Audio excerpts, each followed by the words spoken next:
Eu não poderia deixar de falar nessa sequência, nessa coleção de vídeos, sobre os textos da antiguidade e que tiveram uma gigantesca influência,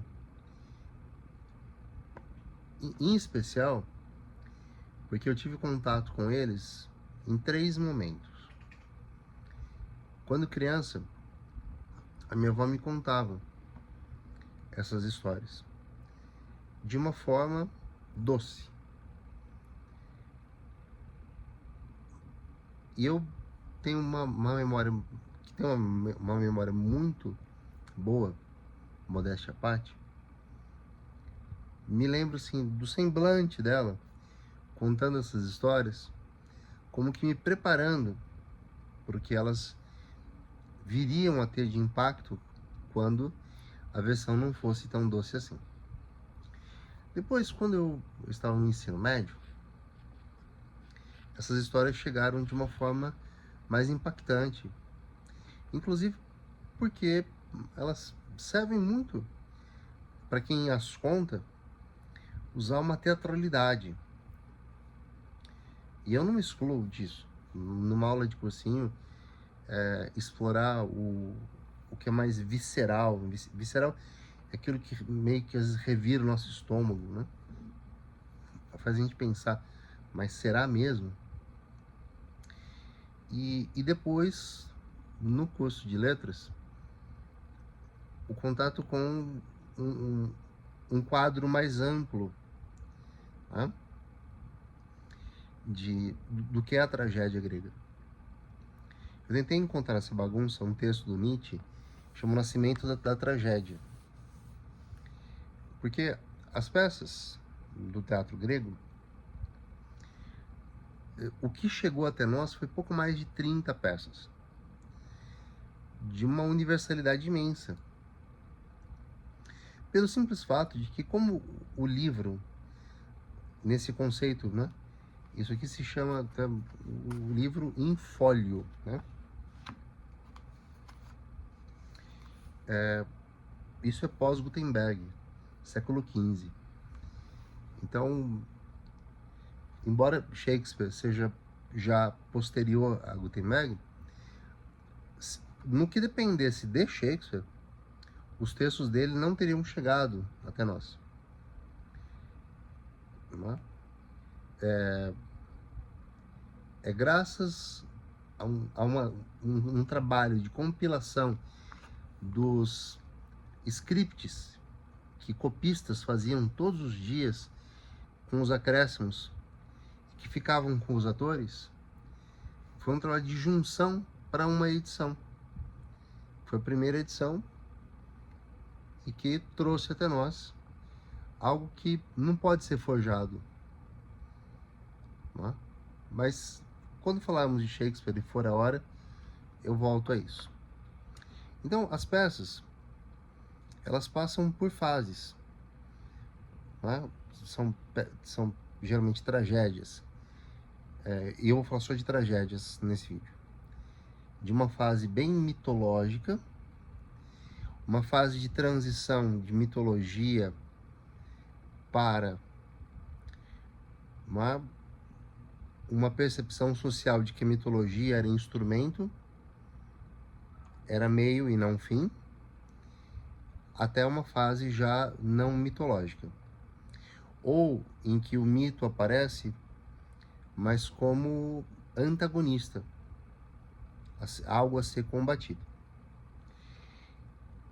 Eu vou começar falando de Prometeu. Prometeu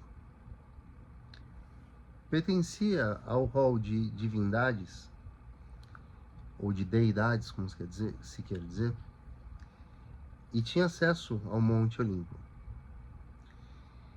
Ele então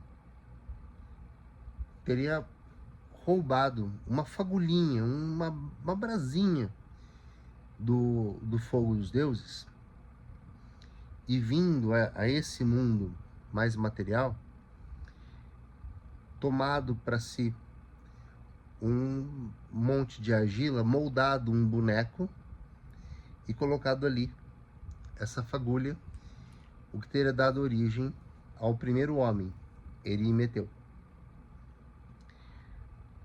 Os deuses ficaram possessos com isso, porque não queriam que a chama deles fosse acessível aos humanos, porque isso cria uma humanidade crítica, de seres pensantes, que podem um dia decidir que não querem, simplesmente não querem mais acreditar, como realmente aconteceu. A religião, que mitologia, chamamos de mitologia, mas foi religião para gregos e para romanos. Os romanos meio que chupinharam a religião dos gregos. Então, Prometeu é, de certa forma, um criador intermediário aos grandes criadores. Isso porque a mitologia da criação do cosmos, do universo, para os gregos é muito mais rica e diversificada do que é o nosso livro do Gênesis.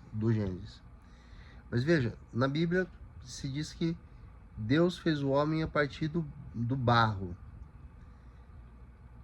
No mito grego, não é? Prometeu fez o homem a partir da argila. É a mesma coisa. Isso não desmerece a religião de forma alguma,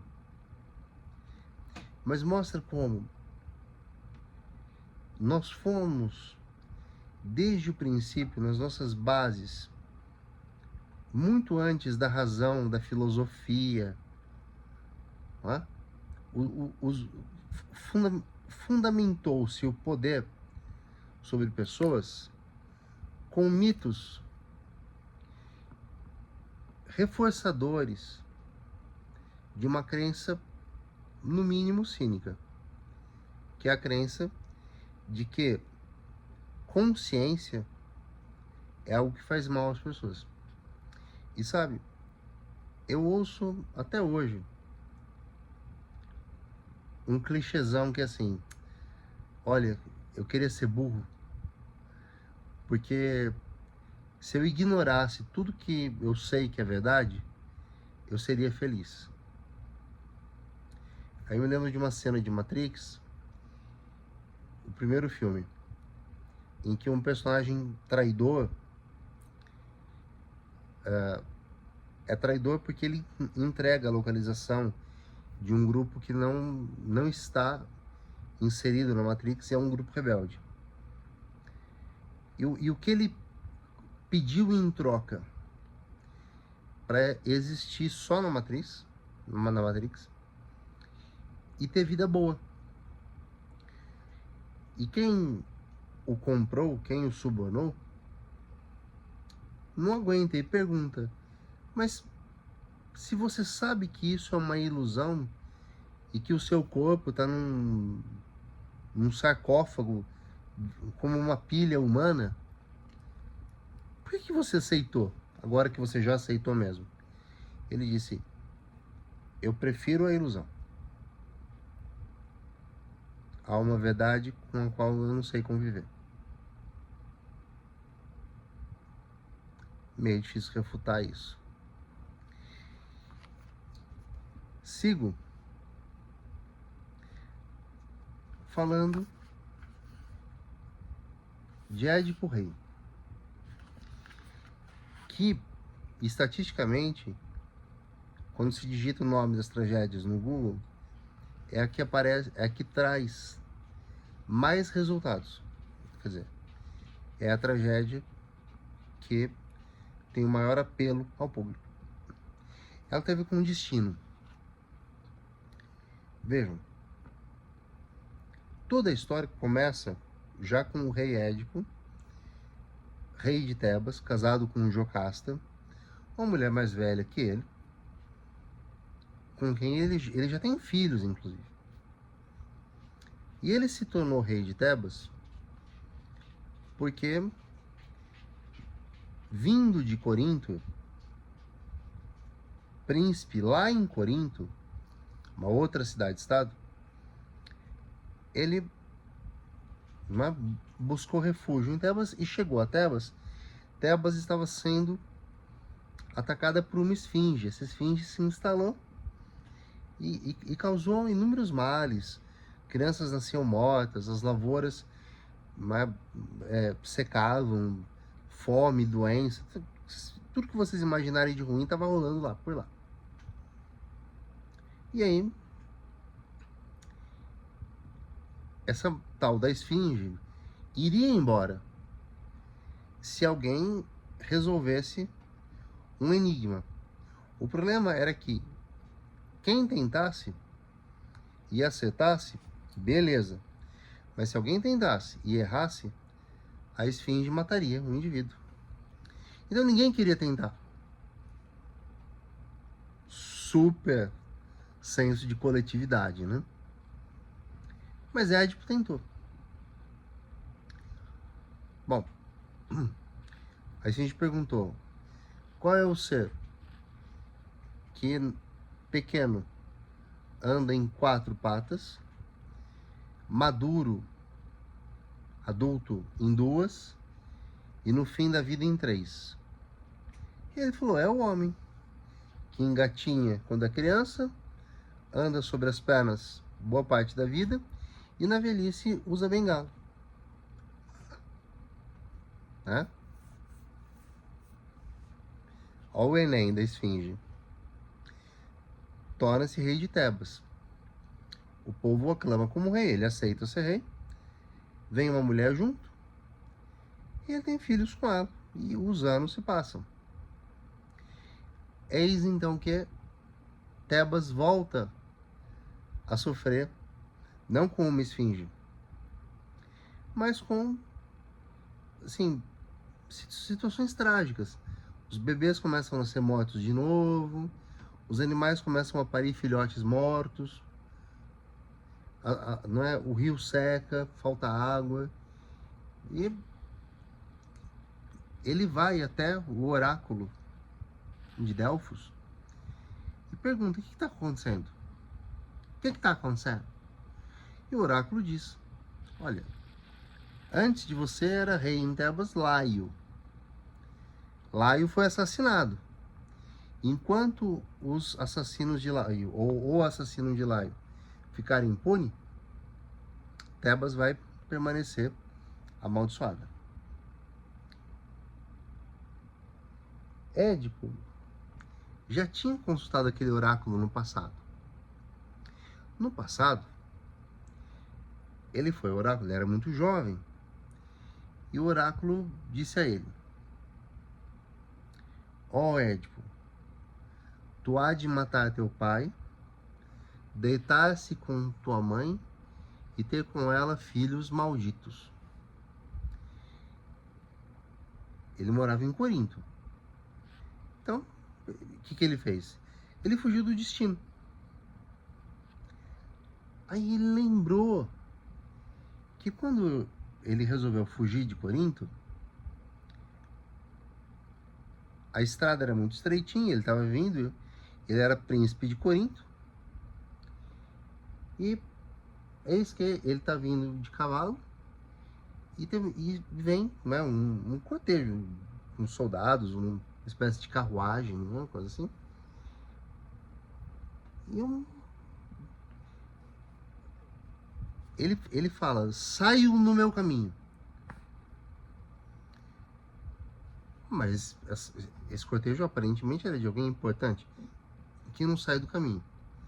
E Édipo, então, né, investido na posição de príncipe de Corinto, ele se sentiu desonrado e matou todo mundo. Assim, né?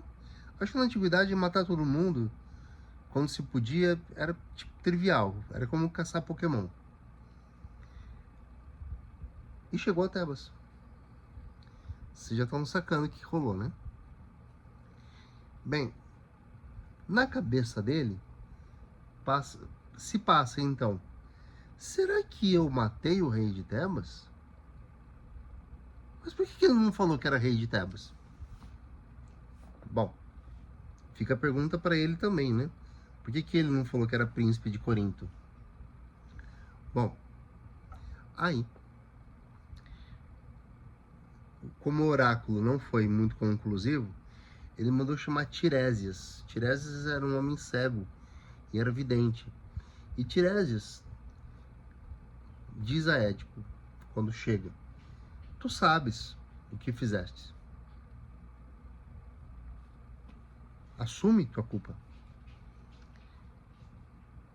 E é então que aos poucos vai se resgatando a história de que muito antes de Édipo nascer, o rei Laio jovem procurou o oráculo de Delfos e o oráculo disse a ele: teu primogênito há de matá-lo. E quando o homem vai se deitar com tua mulher e vai ter com ela filhos malditos. Então, quando nasceu o primeiro filho do rei Laio, ele entregou a um soldado e disse: mata. E Jocasta, esposa de Laio, não disse nada. Jocasta depois vai ser a mulher do Édipo. O soldado pensando: caracoles, os deuses vão me punir por matar uma criança. Então, veja, né? Ele não mata, mas ele pega um gancho desses de açougue, pega a criancinha assim, sabe quando você pega a criancinha pelos pezinhos de ponta cabeça? E fura os tornozelos da criança, acima do calcanhar. E pendura a criança que nem um pernil numa árvore. E fala: deuses, ó, agora é por conta de vocês. Um camponês encontra a criança e, como estava longe de Tebas,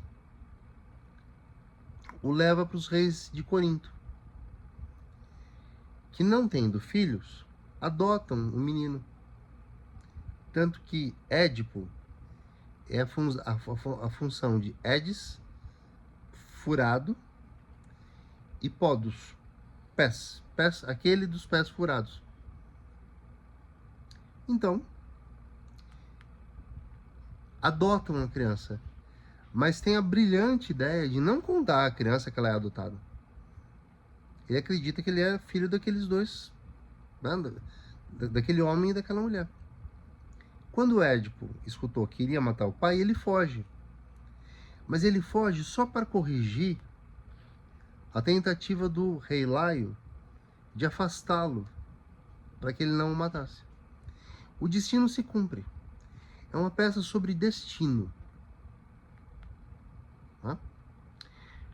Quando no final de tudo, Édipo chega sozinho, porque Tiresias não vai contar para ele.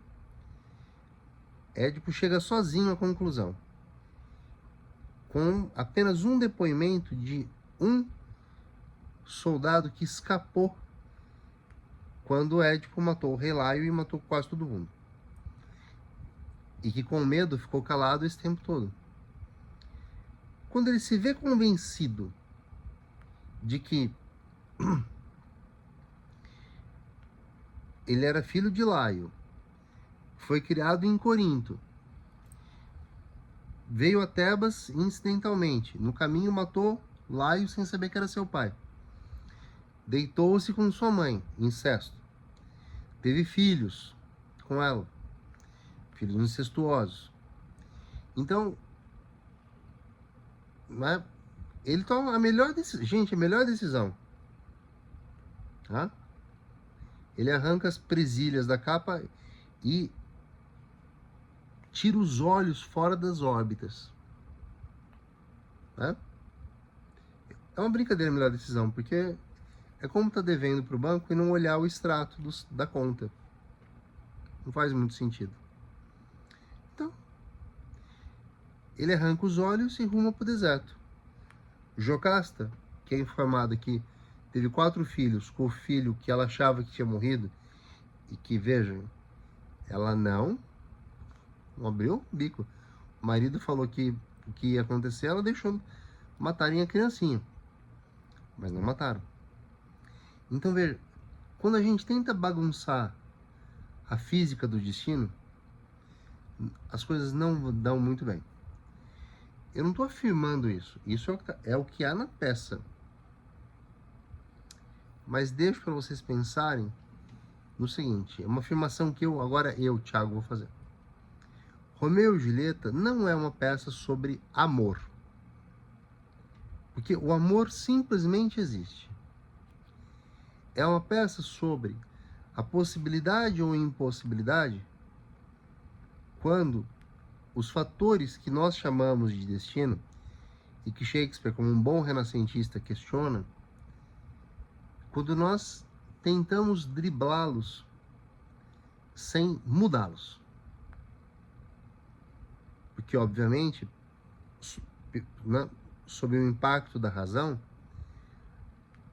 o destino é apenas o rumo natural que as coisas vão seguir ou vão tomar. Então, reflitam, pensem. Tudo isso é um estímulo à leitura, mas é também um convite a pensar em como se tornar um pouco mais erudito, um pouco mais culto, para produzir redações melhores. Mas sem nunca dizer, decorem isso, memorizem isso. Não. Provoco vocês a pensar. Não funciona sem pensar. Olha que carinha mais linda. Eu cabeçudinho, ele tá envergonhado. Fiquem bem. Molecada, bora ler. Porque se a gente não ler, a inteligência artificial vai acabar colocando a gente, de fato, para virar pilha deles. Até o próximo vídeo.